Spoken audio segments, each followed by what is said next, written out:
Adultery एक बहुत बड़ा ग्राउंड है डिवोर्स का, और जिस तरह से लिव इन रिलेशनशिप एक बढ़ती समाज में जो बढ़ रहा है प्रचलन, उस तरह से जिस तरह से पहले मैरिज एक बहुत सैक्रोसेंट रिलेशनशिप माना जाता था कि जन्म जन्म का नाता है या 7 जन्मों का नाता है, मुझे लगता है कि वो आज के परिप्रेक्ष्य में कहीं वो बातें धुंधली पड़ती जा रही हैं। तो जो सेफगार्ड्स हैं कि जो डिजिटल इम्प्रिंट में जो आज सबसे बड़ी चुनौती कोर्ट के सामने विप्लव जो आ रही है इस एविडेंस को लेकर के, वो सबसे पहले ये है कि उसमें छांटना है कि क्या ये डॉक्टर्ड एविडेंस है या ये मूल रूप का पूरा तथ्य है, बिना कहीं पे कोई कट या उसके, जैसे एक फिल्म बन रही है तो उसमें टेक रीटेक्स और कट्स होते हैं, तो वो ये इंश्योर करते हैं कि ये टेप रिकॉर्डेड कॉन्वर्सेशन अगर 20 मिनट की है या 25 मिनट की है तो इसमें कहीं कोई कट नहीं होना चाहिए, पूरा का पूरा तथ्य, पूरे की पूरी बात सामने आनी चाहिए। आपने चैट्स दिखाई, उस चैट्स की दिशा कहाँ जा रही है, वो कोर्ट निर्णय करता है कि वो चैट क्या एक फ्रेंडली चैट है या एक चैट ऐसी है जो एक नॉर्मल स्त्री या पुरुष के बीच में होती है, या वो चैट उससे बढ़कर के क्या एक संकेत करती है कि वो शारीरिक संबंध में परिवर्तित हो सकती है। तो मुझे लगता है वो अलग चीजें हैं और कोर्ट उनको देखती है कि कौन सी बात कहां तक लीड कर रही है, और प्रिपॉन्डरेंस ऑफ प्रोबेबिलिटी पे आप सिविल रॉन्ग या सिविल राइट पे जा रहे होते हैं। नमस्कार, मेरा नाम है विप्लव अवस्थी। आप देखना शुरू कर चुके हैं लीगल रिपोर्टर। आपके लगातार हमें कॉल मिल रहे हैं और आप अपनी कानूनी उलझनों को हमसे शेयर कर रहे हैं और उसके कहीं ना कहीं आपको फायदे भी मिल रहे हैं, बेहतर आपको कानूनी सलाह भी मिल रही है। इसी बीच आपने एडवोकेट विकास गुप्ता सर को लगातार सुना था और आपके लगातार ये कमेंट हमारे वीडियोस पे आ रहे थे कि विकास गुप्ता सर को आप एक बार दोबारा से बुलाएं, और उनको एक जो बड़ा विषय है जो लगातार हमें कॉल आ रही है कि ये जो एडल्ट्री में पत्नियां रह रही हैं और इसके बाद उनसे डिवोर्स लेने में जो दिक्कत हो रही है उसको लेकर आप वीडियो बनाएं। यानी कि जो एडल्ट्री, हालांकि कानून उसको उसका जो क्रिमिनल ऑफेंस था उसको सुप्रीम कोर्ट ने खत्म कर दिया था, लेकिन मैट्रिमोनियल के मामले में एडल्ट्री एक ग्राउंड है डिवोर्स लेने के लिए। तो उस ग्राउंड को कैसे लिया जा सकता है, क्या मापदंड हैं एडल्ट्री के लिए, अदालत के सामने क्या क्या रखा जाता है, वो सब बातें जानने के लिए आज हमारे साथ फिर से एक बार हमारे निवेदन पर विकास गुप्ता सर जुड़ गए। विकास गुप्ता सर, बहुत बहुत स्वागत है आपका लीगल रिपोर्टर में। आपके लगातार मैट्रिमोनियल सीरीज पे जो वीडियो हैं वो लोगों को बड़ा पसंद आ रहे हैं। आपने जो बातें, चाहे 498 हो, 482 की क्वेश्चनिंग हो या इस तरह के झूठे मामलों पे जो आपने वीडियो बनाया, उसका रिस्पांस बहुत अच्छा जा रहा है। इसीलिए दर्शक चाह रहे थे कि आप कम से कम इस विषय पे बात करें। तो सबसे पहले विकास सर मैं शुरू करूंगा एडल्ट्री को लेकर। एक तो मुझे मोटा मोटा ये कानून क्या कहता है, इसका क्रिमिनल एस्पेक्ट जरूर खत्म कर दिया है सुप्रीम कोर्ट ने 2018 के जजमेंट से, लेकिन अभी भी मैट्रिमोनियल मामले में एडल्ट्री का एक ग्राउंड बन सकता है फॉर द डिवोर्स।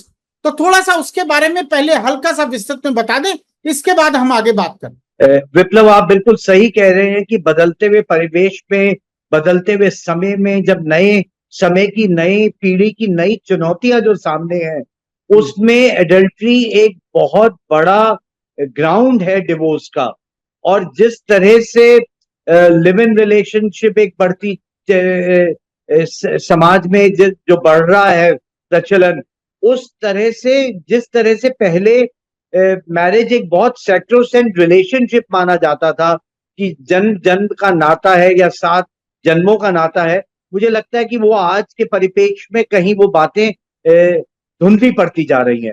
तो उस परिप्रेक्ष्य में एडल्ट्री एक काफी बड़ा, स्पेशली बड़े शहरों में, टियर 2 में और टियर 3 में एक बड़ी उज्जवल समस्या बनकर के सामने आ रही है।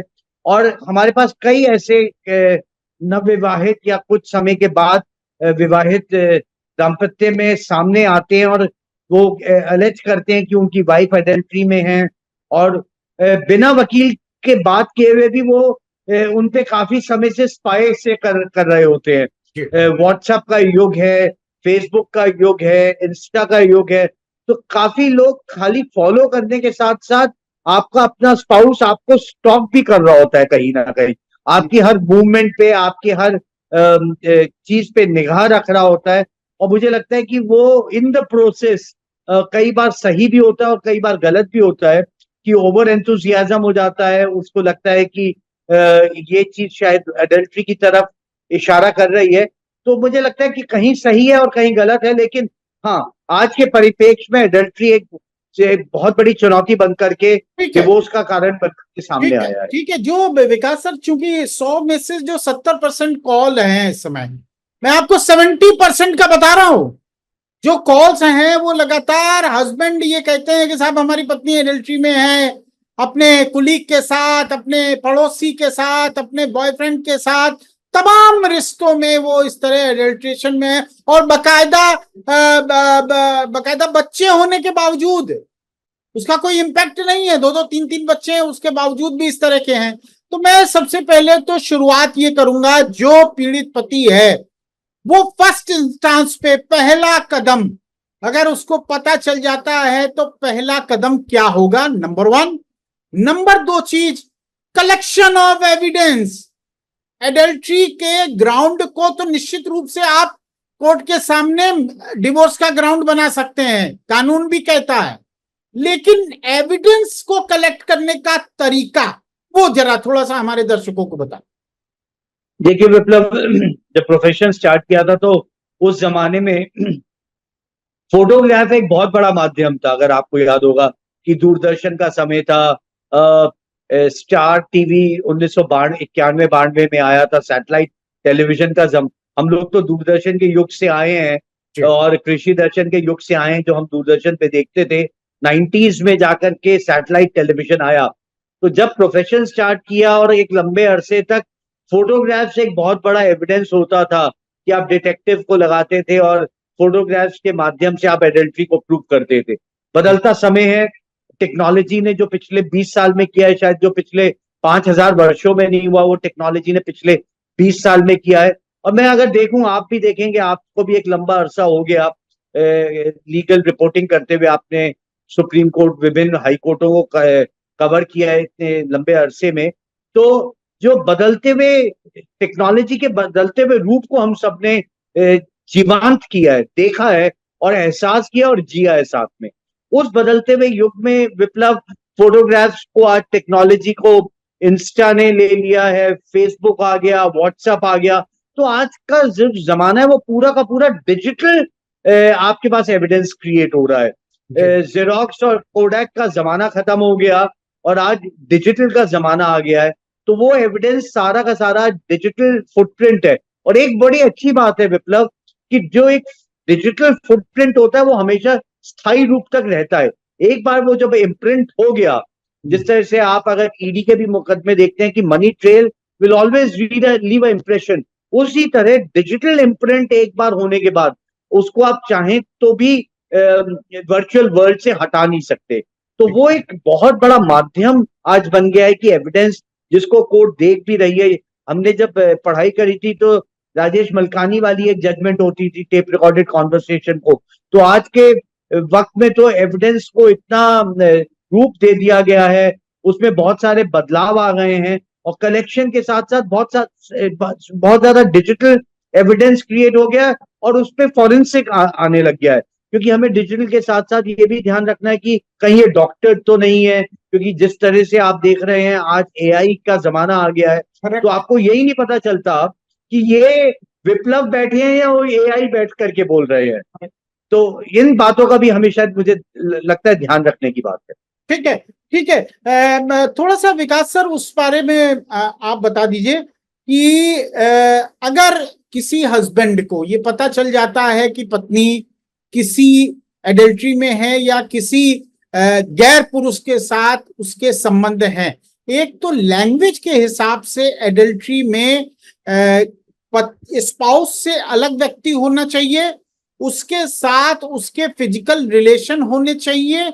ये बहुत दो प्रमुख बातें हैं। मैंने जैसा कहा उसका एविडेंस कलेक्शन क्या आप सुझाव देंगे, वो थोड़ा सा बताएं। देखिए विप्लव, सुझाव तो मुझे लगता है श्रोताओं से या जो पीड़ित हस्बैंड है उनसे ही आ रहे होते हैं। जी तो आजकल एक तो कि आप सबसे ज्यादा अपने स्पाउस के या अपने बच्चों के फोन को स्पाई करते हैं। आप सबसे ज्यादा कि सबके लॉक्स हैं उनमें, उसमें नंबर हैं, उनको डाल करके आप व्हाट्सएप पे देख रहे होते हैं, मैसेजेस देख रहे होते हैं, और फेसबुक पे जाकर के आप स्टॉक कर रहे होते हैं, उन्हें ध्यान से देख रहे होते हैं कि कौन लोग उनको ज्यादा लाइक्स भेज रहे हैं, या उनके मैसेंजर में जाकर के आप देखते हैं कि जो एक मैसेज आ रहे हैं, इनक्रिप्टेड मैसेजेस हैं। तो ये वही ऐसे वो तरीके हैं जिस तरह से आपको शायद पहली बार संदेह होता है, और वो संदेह पे फिर आप एविडेंस कलेक्शन पे जाते हैं। मुझे लगता है कि जो एक डिटेक्टिव एजेंसी का एक जमाने में काम होता था, वो आज डिजिटल एज में आने से बहुत ज्यादा लोग, और जो नई पीढ़ी है वो इतनी ज्यादा एजुकेटेड है, वो इतनी ज्यादा तत्पर है, और ये कहीं पे भी ऐसा नहीं है कि education is link to technology. आज के युग में विप्लव, आप सही मानिए, आप जो नई पीढ़ी है वो किसी भी इकोनॉमिक स्टेटा या किसी भी एजुकेशन स्टेटा से आती हो, वो डिजिटल टेक्नोलॉजी में बहुत ज्यादा तत्पर है। क्योंकि पूरा का पूरा सिस्टम इतना ज्यादा उसका इको सिस्टम इतना ज्यादा फ्रेंडली है कि आपको एजुकेशन की आवश्यकता नहीं है, और आप उस डिजिटल वर्ल्ड में ज्यादा से ज्यादा डूबते चले जा रहे हैं। तो मुझे लग रहा है कि यही वो माध्यम है जहां से आप एक एविडेंस को कलेक्ट कर रहे हैं, और उसके बेसिस पे जब आप एडल्ट्री के ग्राउंड पे डिवोर्स फाइल करते हैं, तो उस एविडेंस को आप कोर्ट में लेकर के आते हैं। ठीक है, ये थोड़ा सा अब आप थोड़ा सा लीगल पे हम लोग बात कर लेते हैं। ये तो आपने जनरल बातें बताई कि एविडेंस का कलेक्शन आप कैसे करेंगे। थोड़ा सा इसमें टेक्निकल आप बताइए। एक तो मोबाइल फोन की रिकॉर्डिंग्स, सीसीटीवी फुटेज, इसी तरह के जहां आप कोई कैमरा लगा के वीडियो फुटेज ले लेते हैं, अदालत के सामने कितना एडमिसिबल है? क्या उनमें कोई आपत्तियां भी आती हैं, या आप सीधे कोर्ट के सामने अंडर इंडियन एविडेंस एक्ट, जो कि अब नया बदल भी गया है, उसके अंतर्गत आप 65B पहले था और अब बदलाव हुआ है, तो उसके अंतर्गत अपना एक फाइल करते हैं और अपनी सीडी है या पेन ड्राइव है आप जमा कर देते हैं। तो क्या एडमिसिबल है, वो उसके बारे में थोड़ा सा बताइए। विप्लव, मैं थोड़ा सा आपको इसके परिप्रेक्ष्य में लेकर के जाना चाहूंगा आपको मैं, और ये बताऊंगा कि जब जो डिजिटल एविडेंस आता है, अगर हम एक उदाहरण तौर पे ले कि टेप रिकॉर्डेड कॉन्वर्सेशन है, तो सुप्रीम कोर्टों ने इनको भी इनको एविडेंस को मानते हुए ये कहा है कि हमें इसके बारे में सतर्क भी रहने की आवश्यकता है, क्योंकि आप एकदम एट द आउटसेट नहीं मान सकते कि ये जो टेप रिकॉर्डेड कॉन्वर्सेशन है वो सही है या नहीं। कोर्ट का ये मानना है कि कोर्ट को ये देखना होगा जिसके समक्ष ये एविडेंस लाया जा रहा है कि क्या ये डॉक्टर तो नहीं है, क्या ये बीच में तोड़ मरोड़ करके तो नहीं दिया। आपने देखा होगा कि कई कर्नाटका की असेंबली में कुछ विधायकों को आपत्तिजनक वीडियो देखते हुए पाया गया, या उनसे बात करी तो ये देखा गया, या कोई कॉन्वर्सेशन हुई वहां के पूर्व मुख्यमंत्री की किसी और से, तो ये देखा गया कि क्या ये डॉक्टर तो नहीं है ये रिकॉर्डेड कॉन्वर्सेशन। तो जो सेफगार्ड्स हैं कि जो डिजिटल इम्प्रिंट में जो आज सबसे बड़ी चुनौती कोर्ट के सामने विप्लव जो आ रही है इस एविडेंस को लेकर के, वो सबसे पहले ये है कि उसमें छांटना है कि क्या ये डॉक्टर्ड एविडेंस है या ये मूल रूप का पूरा तथ्य है, बिना कहीं पे कोई कट या उसके, जैसे एक फिल्म बन रही है तो उसमें टेक रीटेक्स और कट्स होते हैं, तो वो ये इंश्योर करते हैं कि ये टेप रिकॉर्डेड कॉन्वर्सेशन अगर 20 मिनट की है या 25 मिनट की है, तो इसमें कहीं कोई कट नहीं होना चाहिए, पूरा का पूरा तथ्य, पूरे की पूरी बात सामने आनी चाहिए। और जहां तक बात यह है कि जो ज्यादा मैं आपको, क्योंकि पुराने एविडेंस एक्ट के बारे में जो ज्यादातर आपके श्रोता भी जान रहे हैं, आईपीसी को भी लेकर के, सीआरपीसी को लेकर के और एविडेंस एक्ट को, 65B का सर्टिफिकेट आप तो सिर्फ ये है कि आपने पूरा का पूरा ये एविडेंस किसी इंस्ट्रूमेंट पे से, किसी कंप्यूटर पे से, किसी लैपटॉप पे से, किसी फोन पे से डाउनलोड किया है, और बिना किसी फेर बदल के बिना किसी संशोधन के आपने कोर्ट के समक्ष लेकर के आए हैं। तो ये बात हुई। अब विप्लव सबसे बड़ी बात ये आती है कि आप कहेंगे कि ये राइट टू प्रिवेसी है, बट राइट टू प्रिवेसी भी आपका विद सर्टेन रिस्ट्रिक्शंस हैं। अगर आप कोई एविडेंस को लेकर के आ रहे हैं तो कोर्ट को देखना होगा कि किस परिप्रेक्ष्य में वो है। क्या वो आपका राइट टू प्रिवेसी को इन्फ्रिंज कर रहा है? अगर आप किसी और के राइट्स को हनन कर रहे हैं तो वो आपका राइट कैसे हो सकता है? ठीक है, मैं इसको और क्वेश्चन को और साधारण आपके लिए फ्रेम कर देता हूं। एक हस्बैंड है और उससे शक है अपनी पत्नी पे, उसने उसकी कॉल रिकॉर्डिंग्स को उसके मोबाइल से निकाल लिया है, या उसने कॉल रिकॉर्डिंग का ऑप्शन उसमें डाल के ऐप के थ्रू उसको निकाल दिया और कोर्ट के सामने जमा करता है। अब इस कंडीशन में वाइफ जाके ये विरोध जताती है कि justice पुट्टा Swami versus union of India का लैंडमार्क सुप्रीम कोर्ट का जजमेंट है, जिसमें राइट टू प्राइवेसी यानी कि निजता का अधिकार दिया गया है। तो वाइफ ऑब्जेक्शन उठाएगी कि साहब ये मेरी निजी बातें ये कोर्ट के सामने ले आए, जो कि कोर्ट को नहीं माननी चाहिए। इस पर हम विकास गुप्ता सर से जानेंगे कि उनकी सैंक्टिटी क्या है। अगर आपके केस में भी आप लगाने जा रहे हैं, सीसीटीवी हो या मोबाइल रिकॉर्डिंग हो और चाहे टेप रिकॉर्डिंग, इस तरह जो भी सामान है, तो उस समय जब आपको अपोज आए तब आप क्या कहेंगे? विकास सर, इसका जरा आंसर दे दीजिए जी। मैं स्टार्ट करता हूँ। जो आपने बड़ा अच्छा सवाल लिया विप्लव, कि राइट टू प्रिवेसी को एक फंडामेंटल राइट माना गया है आर्टिकल 21 में। ये 7 जजेस कॉन्स्टिट्यूशनल बेंच की जजमेंट आई। और लेकिन अभी सिर्फ की tape recorded conversation between a wife, ये राइट टू प्रिवेसी का हनन हो रहा है, ये थोड़ा ग्रे एरिया है इस जजमेंट के बाद से। क्योंकि अगर आप मध्य प्रदेश हाई कोर्ट को देखोगे तो उन्होंने इस एविडेंस को जो लिया नीचे के ट्रायल कोर्ट ने और एक ग्राउंड बनाया डिवोर्स का, उस ऑर्डर को सेट असाइड कर दिया। लेकिन जब आप बड़े शहरों में बॉम्बे हाई कोर्ट पे जाते हैं या दिल्ली हाई कोर्ट में जाते हैं, तो इन तथ्यों को, इन एविडेंस को कोर्ट ने माना, नीचे ट्रायल कोर्ट ने, फैमिली कोर्ट ने, और उसको बेसिस ऑफ डिवोर्स माना उस एविडेंस को कि ये अडल्ट्री साबित हो पा रही है, और उसके बेसिस पे उसको दिया। तो दिल्ली हाई कोर्ट या बंबई हाई कोर्ट ये कहता है कि आप जो एविडेंस लेकर के आ रहे हैं वो जुडिशियल माइंड की स्क्रूटनी है कि वो मटेरियल क्या है, क्या वो जो एक हस्बैंड और वाइफ की कॉन्वर्सेशन है वो एक प्रिविलेज कॉन्वर्सेशन है। लेकिन अगर एक वाइफ एडल्ट्री में है और किसी और से बात कर रही है, और जो मेरे किसी एक हस्बैंड के राइट को अगर वो डिफीट कर रही है, तो वो उसका फंडामेंटल राइट या उसका राइट टू प्रिवेसी कैसे हो सकता है?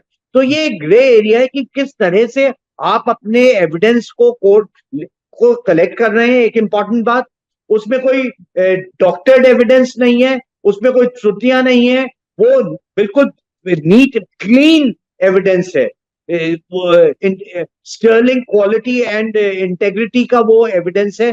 तो उसे कोर्ट अलग नजरिए से देखती है। लेकिन अगर कोई एविडेंस में कोर्ट को लगता है कि ये डॉक्टर्ड होने की संभावना है, तो कोर्ट उसको ग्राउंड नहीं मानेगी एडल्ट्री का। ठीक है। जो विकास गुप्ता सर कह रहे हैं वो आपको और साधारण भाषा में समझा देता हूं।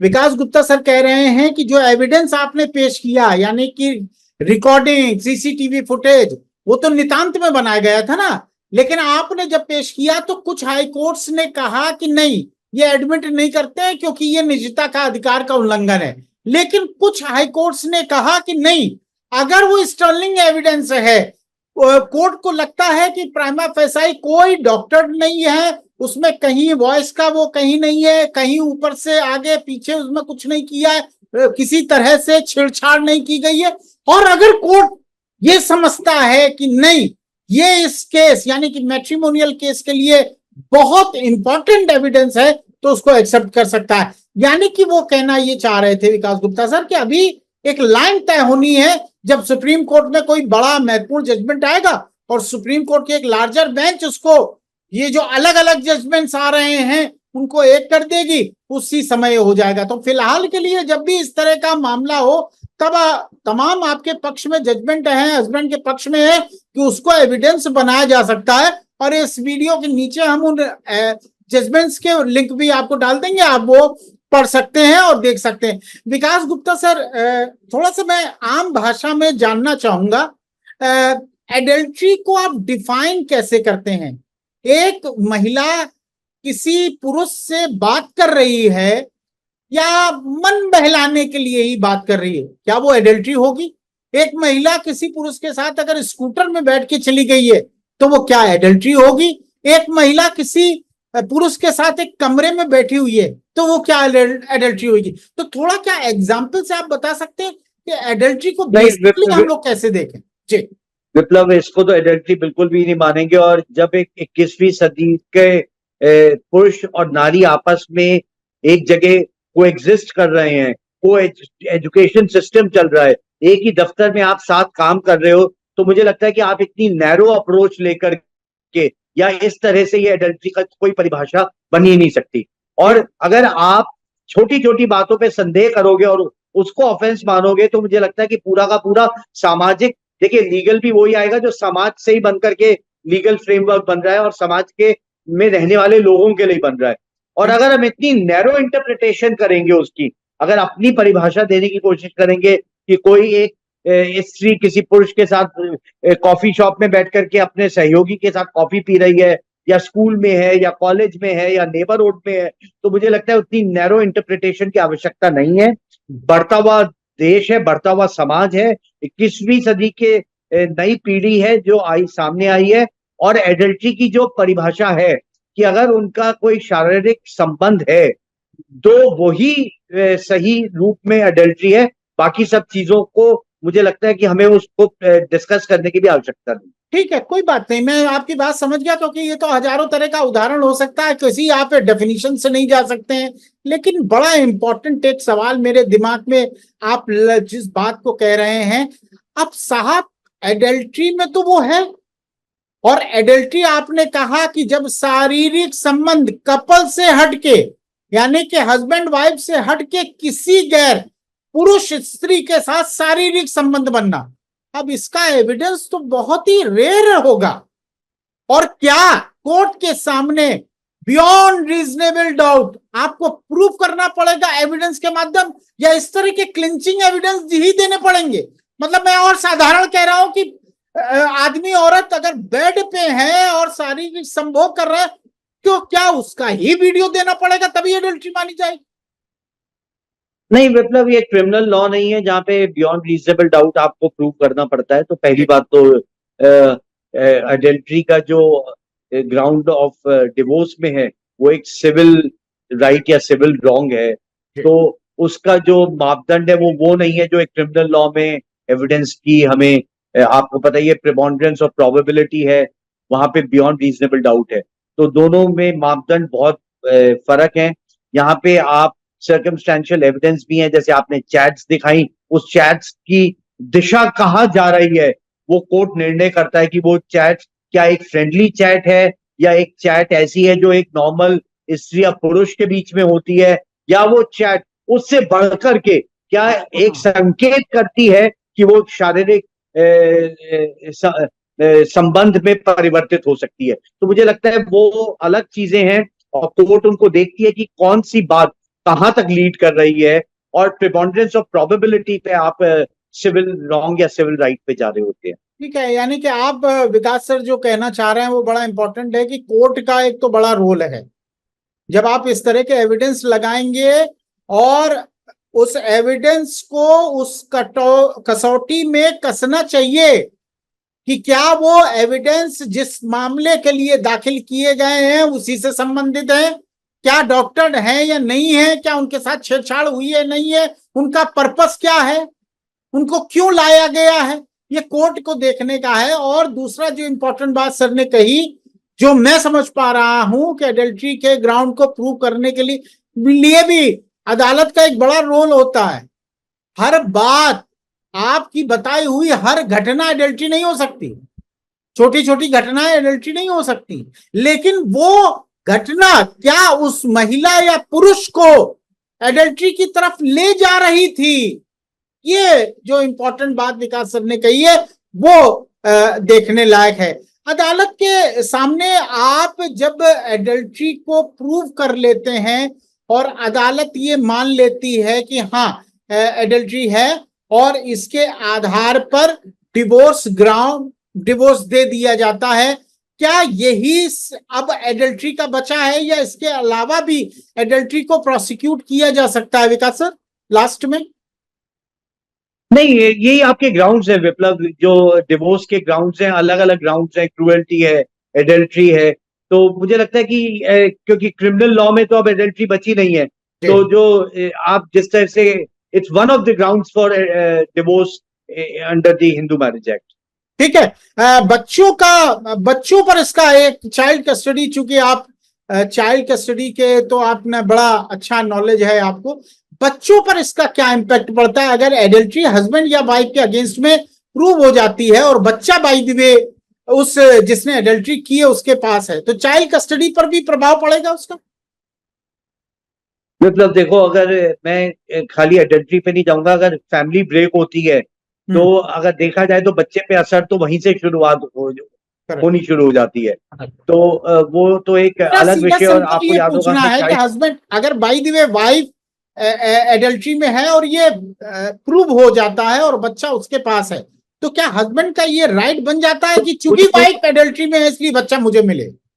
बिल्कुल बिल्कुल, ये फैक्टर्स हैं। आपने याद होगा हमने एक वीडियो भी करी थी चाइल्ड कस्टडी पे, कि जहां देखा जाता है कि किसका कैरेक्टर अच्छा है, कौन बच्चे को अच्छे से सपोर्ट कर सकता है, कौन बच्चे के साथ अच्छा टाइम बिता सकता है, कौन बच्चे को ज्यादा अच्छी एजुकेशन प्रोवाइड कर सकता है, कि वो किस शहर में रहता है जहाँ पे ये रिसोर्सेज अवेलेबल है। और डेफिनेटली जो अडल्ट्री में है उसके पास चाइल्ड कस्टडी जाने की संभावना कम हो जाती है। करेक्ट। ये मैं इसीलिए मैं आप उन दर्शकों के लिए जो एडल्ट्री तो प्रूव कर देंगे, इसके बाद उनको ये दिमाग में है कि बच्चे का क्या होगा, बच्चा क्या इस एडल्ट्री के ग्राउंड पे आप बच्चे की कस्टडी और जोरदार पुख्ता तरीके से मांग सकते हैं? एडवोकेट विकास गुप्ता जी का ये कहना है कि बिल्कुल मांग सकते हैं और ये अपने आप में एक ग्राउंड बनेगा। विकास सर बहुत बहुत शुक्रिया, बहुत बहुत धन्यवाद। एडल्ट्री लॉ पर आपने जो बातें बताई, निश्चित रूप से जो हमारे दर्शक इसे देखने वाले हैं इससे बेहद लाभान्वित होंगे और उनको कहीं ना कहीं दिशा मिलेगी कि हमको इस एडल्ट्री को कैसे प्रूव करना है, कैसे अदालत के सामने रखना है, कैसे हमें एविडेंस देना है और इस एविडेंस को साबित कैसे करना है। तो ये तमाम बात आपने बताई, बहुत बहुत शुक्रिया, बहुत बहुत धन्यवाद, नमस्कार। लीगल रिपोर्टर के सभी वीडियो को देखने के लिए लीगल रिपोर्टर को सब्सक्राइब करके बेल आइकन बटन जरूर दबाएं